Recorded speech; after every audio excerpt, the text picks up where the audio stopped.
말씀 보시겠습니다. 오늘 말씀은 사사기 7장 9절에서 20절입니다. 구약성서 372페이지에 있습니다.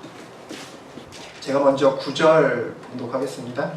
그 밤에 여호와께서 기드온에게 이르시되 일어나 진영으로 내려가라. 내가 그것을 내 손에 넘겨 주었느니라. 만일 내가 내려가기를 두려워하거든 내 부하 부라와 함께 그 진영으로 내려가서 그들이 하는 말을 들으라. 그 후에 내 손이 강하여져서 그 진영으로 내려가리라 하시니 기드온이 이에 그의 부하 부라와 함께 군대가 있는 진영 근처로 내려간즉 미디안과 아말렉과 동방의 모든 사람들이 골짜기에 누웠는데 메뚜기의 많은 수와 같고 그들의 낙타의 수가 많아 해변의 모래가 많은 것 같은지라. 기드온이 그곳에 이른즉 어떤 사람이 그의 친구에게 꿈을 말하여 이르기를 보라 내가 한 꿈을 꾸었는데 꿈에 보리떡 한 덩어리가 미디안 진영으로 굴러들어와 한 장막에 이르러 그것을 쳐서 무너뜨려 위쪽으로 엎으니 그 장막이 쓰러지더라. 그의 친구가 대답하이르되 이는 다른 것이 아니라 이스라엘 사람 요아스의 아들 기드온의 칼이라. 하나님이 미디안과 그 모든 진영을 그의 손에 넘겨 주셨느니라 하더라. 기드온이 그 꿈과 행하는 말을 듣고 경배하며 이스라엘 진영으로 돌아와 이르되 일어나라 여호와께서 미디안과 그 모든 진영을 너희 손에 넘겨 주셨느니라 하고 300명을 세대로 나누어 각 손에 나팔과 빈 항아리를 들이고 항아리 안에 횃불을 감추게 하고 그들에게 이르되 너희는 나만 보고 내가 하는 대로 하되 내가 그 진영 근처에 이르러서 내가 하는 대로 너희도 그리하여 나와 나를 따르는 자가 다 나팔을 불거든 너희도 모든 진영 주에서 나팔을 불며 이르기를 여호와를 위하라 기드온을 위하라 하니라. 기드온이 그와 함께 한 100명이 이경초에 진영 근처에 이른즉 바로 파수꾼들을 교대한 때라. 그들이 나팔을 불며 손에 가졌던 항아리를 부수니라. 세대가 나팔을 불며 항아리를 부수고 왼손에 횃불을 들고 오른손에 나팔을 불어 불며 외쳐 이르되 여호와 기드온의 칼이다 하고. 하나님의 말씀입니다. 아멘. 네, 오늘은 사사기 7장 9절에서 20절까지 보셨습니다. 그 내용을 가지고 그날 그것이 기드온의 인생을 바꾸었다. 그날 그것이 기드온의 인생을 바꾸었다라는 제목으로 함께 은혜를 나누겠습니다. 여룻발이죠. 바알을 이겼다라는 뜻인 여룻발이라고 소문이 난 기드온의 나팔 소리에 32,000명의 군사가 모일 때만 해도 분위기 좋았습니다. 뭔가 되겠구나라는 생각도 들었죠. 하나님의 명령으로 군사들이 32,000명에서 10,000명으로 줄었습니다. 3분의 1토막이 났죠. 거기가 마지막인 줄 알았는데 하나님이 더 아래로 내려놓습니다. 9,700명과 300명으로 나누시더니 300명을 남기고 9,700명을 돌아가라고 하십니다. 말도 안 되는 하나님의 선택을 하시죠. 32,000명의 군대가 300명으로 줄었습니다. 100분의 1로 줄은 거죠. 미디안의 군대는 여전히 135,000명입니다. 나눠보면 450대 1의 전투입니다. 그날 밤에 기드온이 잠을 잘 수 있었을까? 잠을 못 잤겠죠. 몸을 뒤척이면서 뜬 눈으로 이런저런 생각을 하면서 굉장히 밤에 어수선하고 그리고 쉽지 않은 그런 시간이었을 겁니다. 근데 바로 그날 밤에 하나님이 다시 찾아오시죠. 우리 9절부터 다시 보겠습니다. 그 밤에 여호와께서 기드온에게 이르시되 일어나 진영으로 내려가라. 내가 그것을 내 손에 넘겨 주었느니라. 기드온에게 말씀하시죠. 기드온아 일어나서 미디안 진영으로 가라. 내가 이미 미디안을 내 손에 넘겨주었단다. 이런 말씀을 하시는 거죠. 32,000명의 군사에서 300명으로 줄어서 이제 전의를 완전히 상실하고 누워 있습니다. 근데 미디안을 넘겨준다니 이게 도대체 무슨 말일까요? 기드온은 이제 정말 모르겠다. 될 대로 되라. 뭐 이런 심정이었었겠죠. 300명 대 135,000명이면 1대 450이죠. 무슨 싸움을 할까요? 전능하신 하나님이라면 가능하죠. 무슨 일이든지 가능하시니까 가능하죠. 근데 문제는 기드온은 전능하지도 않고 용감하지도 않다는 데 있죠. 하나님이 내려가는 것이 아니라 기드온이 내려가야 되는데 문제가 있는 거죠. 기드온의 머릿속에는 이걸 어쩐다. 난 아무것도 가진 게 없는데 미디안을 넘겨주었다니 정말 어이없네. 어떡하지? 이런 생각이 당연히 들었을 겁니다. 하나님의 명령은 들었지만 주저하죠. 망설입니다. 발걸음이 쉽지가 않아요. 그런 기드온에게 하나님의 말씀을 더하십니다. 10절과 11절 전반부까지 보겠습니다. 만일 내가 내려가기를 두려워하거든 내 부하 부라와 함께 그 진영으로 내려가서 그들이 하는 말을 들으라. 그 후에 내 손이 강하여져서 그 진영으로 내려가리라 하시니. 하나님이 주저하는 기드온에게 다시 말씀을 하십니다. 만일 두려우면 부라와 함께 미디안에 내려가서 미디안 군사들이 하는 얘기를 들어라. 갔다 오면 용기가 생겨서 미디안 진영으로 싸우러 내려갈 수 있을 거다라는 말씀을 하시는 거죠. 이렇게 말씀을 하시니까 어떻게 일이 바뀌었는지 보겠습니다. 11절 후반부와 12절 같이 보겠습니다. 기드온이 이에 그의 부하 부라와 함께 군대가 있는 진영 근처로 내려간즉 미디안과 아말렉의 동방에 모든 사람들이 골짜기에 누웠는데 메뚜기의 많은 수와 같고 그들의 낙타의 수가 많아 해변의 모래와 같은지라.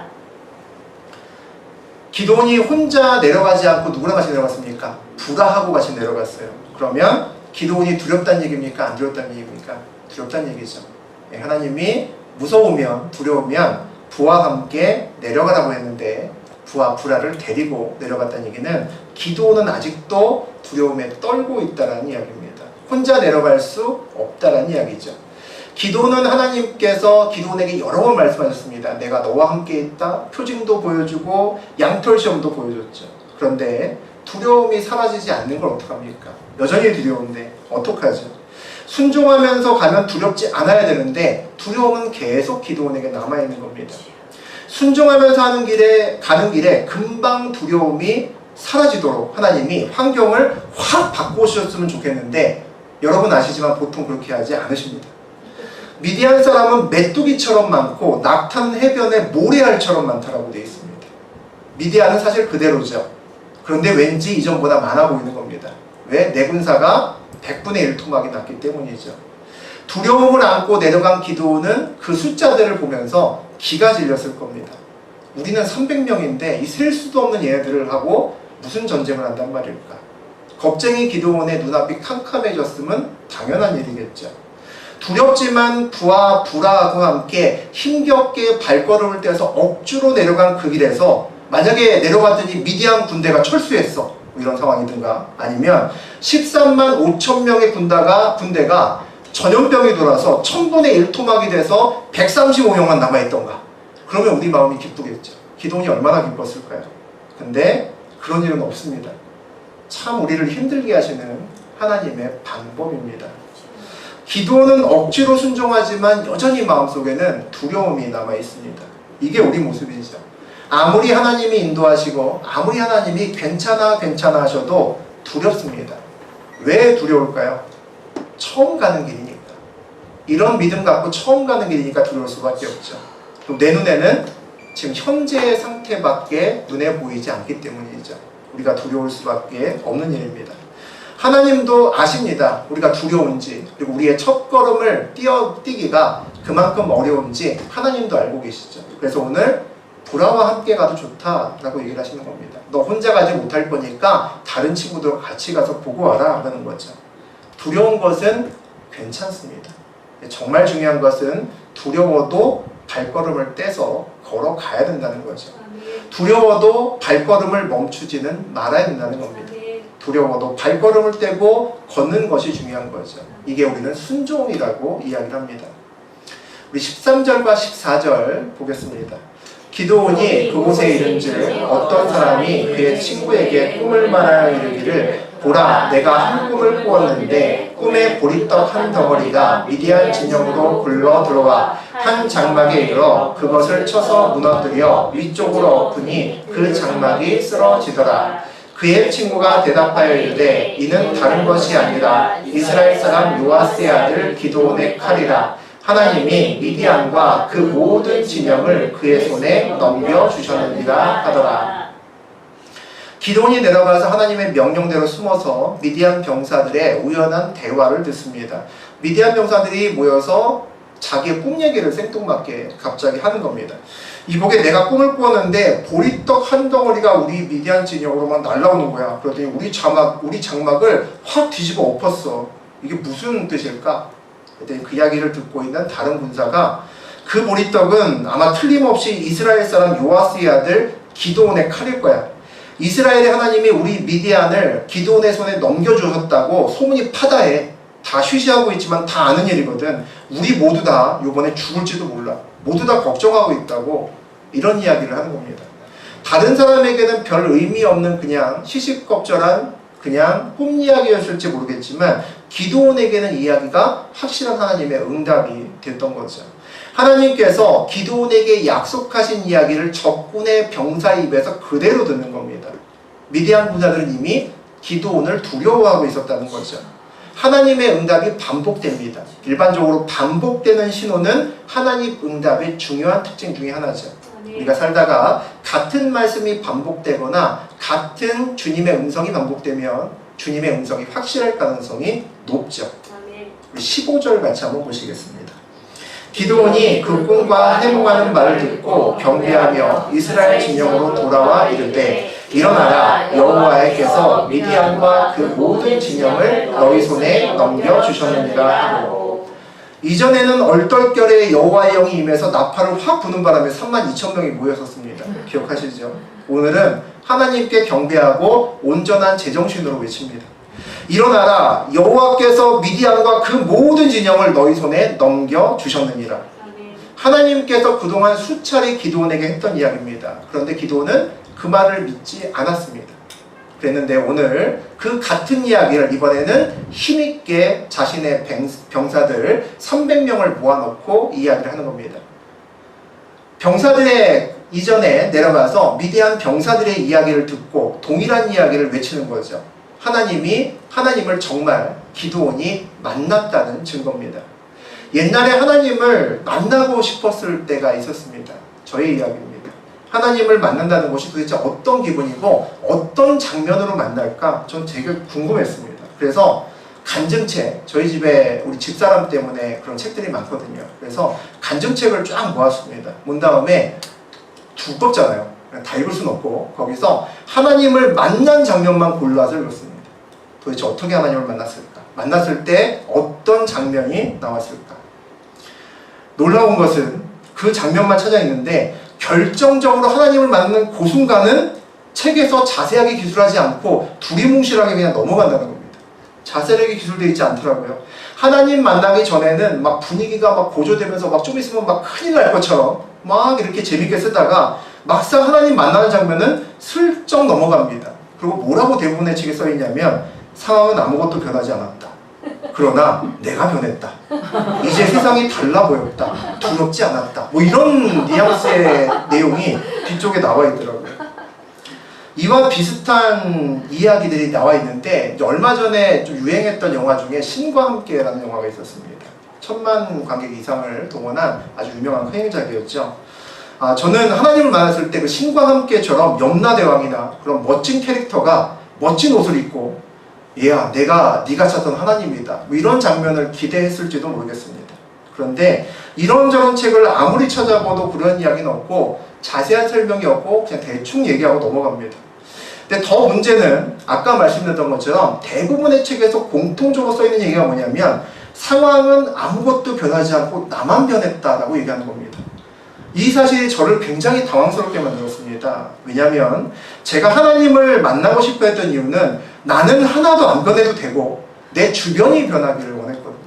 내 주변 상황은 싹 변하고 나는 그대로 남아있기를 변했는데 하나님을 만난 사람의 공통점은 나는 변하고 주변은 변하지 않는다는 겁니다. 고민이 시작됐습니다.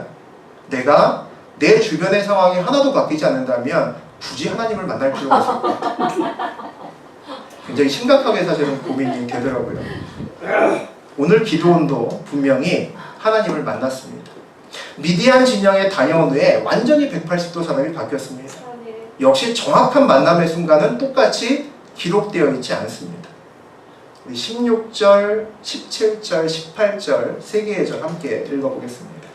300명을 세대로 나누어 각 손에 나팔과 빙하리를 드리고 항아리 안에는 횃불을 감추게 하고 그들에게 이르되 너희는 나만 보고 내가 하는 대로 하되 내가 그 진영 근처에 이르러서 내가 하는 대로 너희도 그리하여 나와 나를 따르던 자가 다 나팔을 불거든 너희도 모든 진영 주위에서 나팔을 불며 이르기를 여호와를 위하여 기드온을 위하여 하라 하니라. 어쨌든 겁쟁이 기드온은 미디안을 진영을 내려갔다 와서 그 부하들끼리 꿈 얘기를 하는 거 보고 확 바뀌었습니다. 완전히 달라졌죠. 이전에는 소심하고 겁쟁이였는데 완전히 카리스마 넘치는 진짜 큰 용사처럼 바뀌었습니다. 미디안이 겁나서 몰래 밀을 포도주 틀에서 타닥해 하다가 갑자기 찾아온 하나님을 만났던 기드온이었습니다. 하나님의 명령에 두려움으로 절반의 순종을 했었죠. 바알의 제단을 아무도 보지 않은 몰래맘에 부수다가 난리가 났었던 그런 기드온이었습니다. 적의 진영에 염탐하러 가는 것도 혼자 못 갔죠. 무서워서 부하 데리고 갔습니다. 부하 데리고 가서 같이 갔던 기드온입니다. 상황은 아무것도 바뀌지 않았습니다. 여전히 300대 13만 5천 명입니다. 다 똑같은데 기드온만 바뀌었습니다. 기드온의 믿음이 바뀌었기 때문이겠죠. 기드온의 마음속에 하나님에 대한 신뢰가 생겼기 때문일 겁니다. 이제까지 기드온의 인생길에서 하나님은 계속 우리 하나님이었습니다. 나의 하나님이 아니었죠. 우리 조상들에게 출애굽과 같은 엄청난 기적을 베풀었던 분이었습니다. 과거의 하나님이었을 뿐이죠. 기드온에게는 여전히 멀리 있었던 하나님이었습니다. 불로 재물을 태우시기도 하고 2번의 양털 시험도 기드온의 두려움을 어떻게 하지는 못했었습니다. 그렇던 겁쟁이 기드온이 이제 군사들을 직접 지휘하는 겁니다. 카리스마 넘치는 사람으로 바뀐 거죠. 미디안을 치러 가자고 소리를 높이고 있습니다. 이제 달라진 기드온의 믿음을 기드온의 입에서 나온 말을 통해서 우리가 확인할 수가 있습니다. 18절의 뒤쪽을 보면 기드온을 위하여 여호와를 위하여 기드온을 위하라 라는 이야기가 나옵니다. 여호와를 위하는 것이 기드온을 위하는 것이다 라는 이야기잖아요. 여호와와 기드온이 하나가 됐다는 이야기입니다. 기드온에게 임마누엘 하시는 함께 하시는 하나님이 느껴지기 시작했다는 이야기죠. 이제 드디어 기드온에게도 우리 하나님이 아니라 내 하나님, 기드온의 하나님이다 라는 고백이 들어가기 시작합니다. 상황은 아무것도 바뀌지 않았는데 기드온이 바뀐 거죠. 이제 기드온도 하나님을 믿게 되었습니다. 우리 19절 우리 19절 20절 제가 없네요. 우리 책 보시면서 19절 20절 함께 읽어보겠습니다. 19절 20절 함께 읽습니다. 기드온과 그와 함께한 100명이 이경초에 진영 근처에 이르는즉 바로 파수꾼들을 교대한 때라. 그들이 나팔을 불며 손에 가졌던 항아리를 부수니라. 세제가 나팔을 불며 항아리를 부수고 왼손에 횃불을 들고 오른손에 나팔을 들어 불며 외치를 이르되 여호와의 칼이다 하고. 세상에 300명을 100명씩 세으로 나누고 그 다음에 그 중에서 100명을 데리고 이제 기드온이 직접 미디안의 적진으로 내려가는 겁니다. 선봉을 쓰는 거죠. 말로만 그냥 지휘했을 뿐만 아니라 이제 행동으로 모습을 보입니다. 이제 정말 용사 기드온의 모습을 보이는 거죠. 이경초라고 되어 있는데 이경은 밤 10시에서 새벽 2시까지입니다. 그러니까 아마 이경초라는 것은 10시에서 한 11시 또 11시 근처 이 정도 시간이 되겠죠. 늦은 밤에 파수꾼이 교대할 때에 그 어수선한 분위기를 틈타서 작전을 수행을 하고 있는 겁니다. 300명이 일제히 항아리를 부수고 횃불을 들고 나아가면서 나팔을 불면서 외칩니다. 여호와와 기드온의 칼이다 이렇게 외치기 시작하죠. 그러니까 미디안의 진영은 난리가 났습니다. 이유는 알 수 없지만 하나님이 하신 거죠. 미디안 군사들은 모두 기드온의 소문을 듣고 알고 있었습니다. 기드온의 칼이 그들을 죽일 것이라고 하는 두려움에 빠져 있었죠. 그런데 갑자기 여호와와 기드온의 칼이다 하고 우당탕탕 소리가 나고 횃불이 여기저기 보이니까 아마 정신줄을 놓았을 정도로 놀랐을 겁니다. 무엇이 기드온을 이렇게 바꾸었을까요? 왜 갑자기 겁쟁이 기드온이 큰 용사 기드온으로 한순간에 바뀌었을까요? 소심한 기드온이었습니다. 여러 차례 하나님이 계속 보여주시고 이런저런 시험에 다 응해주셨어도 신뢰하지 못했었거든요. 근데 오늘 밤에 도대체 무슨 일이 있었던 걸까요? 저는 기드온이 무언가를 봤을 거라고 생각합니다. 무언가를 분명히 봤을 거라고 생각합니다. 소심한 기드온이, 의심 많고 겁 많은 기드온이 무언가 보지 않고서는, 확실한 무언가를 보지 않고서는 이렇게 바뀔 수 없다라고 저는 생각합니다. 그동안 기드온에게 보이지 않았었던 것 하나가 보이기 시작했다는 거죠. 저는 그게 20절에 있다고 생각합니다. 여호와와 기드온의 칼이다. 여호와와 기드온의 칼이다. 이거죠. 이제야 기드온 눈에 보이기 시작합니다. 자기의 손에 뭔가 들려 있었다는 것이 보이는 거죠. 자기 손에 뭔가 칼이 들려 있었다는 것이 그때서야 보입니다. 그 칼을 본 순간 기드온의 인생길이 바뀌는 겁니다. 기드온의 믿음이 180도 바뀐 거죠. 기드온은 오늘 여호와의 칼이 자신의 칼이 되었다라는 것을 오늘에야 알았습니다. 하나님을 만난다는 것이 궁금해서 남의 간증문을 뒤적이던 저도 어느 날 예기치 않았을 때 하나님과 만났습니다. 아마 제가 제 자서전이나 어떤 책을 쓴다고 해도 비슷할 겁니다.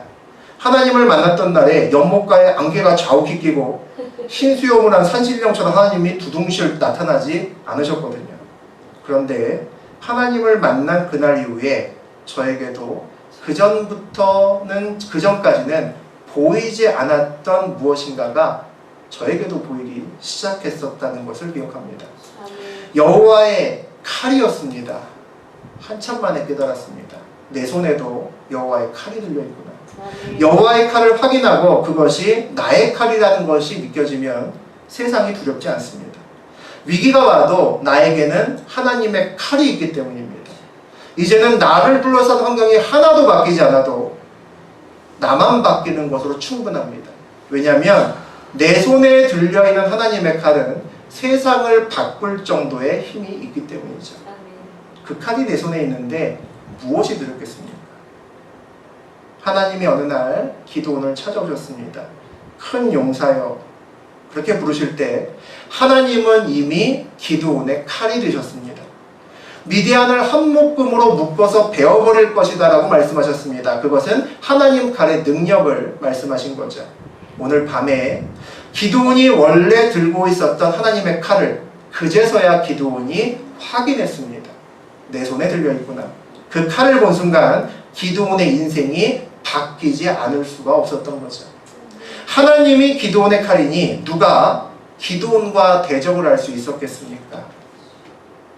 21절에서 23절 보시겠습니다. 각기 제자리에 서서 그 진영을 에워싸매 그 온 진영의 군사들이 뛰고 부르짖으며 도망하였는데 300명이 나팔을 불 때에 여호와께서 그 온 진영에서 친구끼리 칼로 치게 하심으로 적군이 도망하여 스레나의 베시다에 이르고 또 답밭에 가까운 아벨 무올라의 경계에 이르렀으며 이스라엘 사람들이 납달리와 아셀과 온 므낫세로부터 부름을 받고 미디안을 추격하였더라. 13만 5천 명의 미디안군이 300명의 나팔 소리와 항아리 깨진 소리, 횃불에 놀라서 허둥댑니다. 두려워서 도망가기 시작을 한 거죠. 그렇게 상황이 종료되기 시작합니다. 서로에게 놀라서 칼을 휘두릅니다. 사실 말도 안 되는 이야기죠.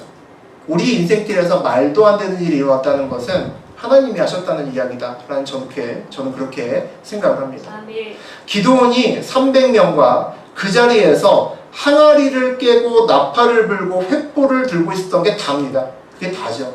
그런데 미디안은 자기 스스로 자멸을 하고 있습니다.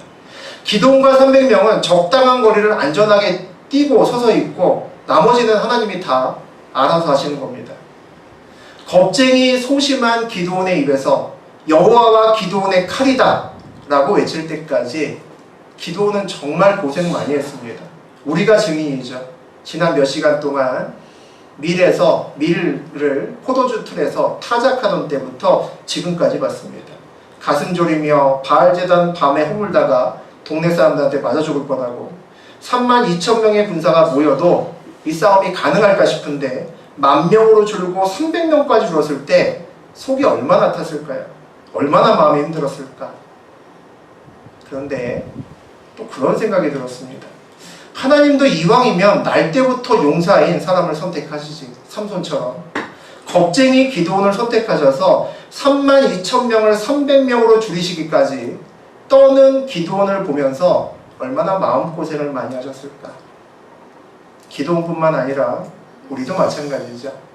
하나님과 전혀 상관없이 살았던 여러분, 저와 여러분을 이 자리에 앉히시고 이렇게 말씀과 기도하기까지 하시기까지 겁쟁인 우리를 기도의 용사, 믿음의 용사로 만드시기 위해서 하나님도 참 고생 많이 하셨다.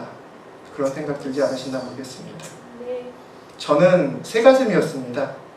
작은 어려움에도 낙담하고 세상의 말에 갈팡질팡하고 흔들리던 믿음이라고는 찾아볼 수 없었던 사람이었습니다. 이곳 임마누엘 교회의 설교 단상에서 하나님의 말씀을 선포하는 믿음의 사람으로 만드시기까지 하나님도 참 고생 많이 하셨다. 기도원의 이야기를 보면서 그런 생각이 들었습니다. 인생을 살아가면서 우리는 수많은 전쟁터에 나갑니다. 그 전쟁터에서 승리하기 위해서 우리는 많은 무기가 필요합니다. 그 무기를 위해서 우리는 공부합니다. 자격증도 따고 시험도 보죠.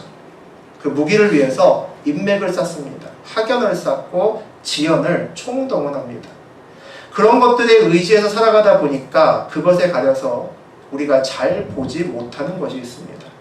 우리는 잊지 말아야 됩니다. 하나님을 만나는 순간 우리의 손에 이미 최강의 무기가 들려있다는 것을 말이죠. 기도원의 손과 마찬가지로 우리의 손에는 여호와의 칼이 들려있습니다. 그것을 우리가 발견하는 순간 우리의 인생은 기도원처럼 180도 바뀌는 겁니다. 우리는 이미 큰 용사인 것을 알아야 됩니다. 저하고 여러분은 하나님께서 함께 하시기 때문입니다. 세상에서 두려운 것이 많이 있습니다. 그 두려운 것이 사람들마다 다 각기 다를 겁니다. 하지만 그 두려운 것은 모두 다 여호와의 칼이면 모두 다 해결이 됩니다. 그거 하나면 모든 것이 다 해결되고 제자리로 돌아옵니다. 여러분의 고민이 무엇이든 간에 오늘 그것을 발견하시면 기도원처럼 그것을 발견하시면 여러분의 인생도 기도원의 인생처럼 180도 바뀌실 겁니다. 오늘 이 밤에 기도원처럼 여호와의 칼을 구하시는, 여러분 손에 들려있는 여호와의 칼을 확인하시는 그런 시간이 되셨으면 좋겠습니다. 아멘.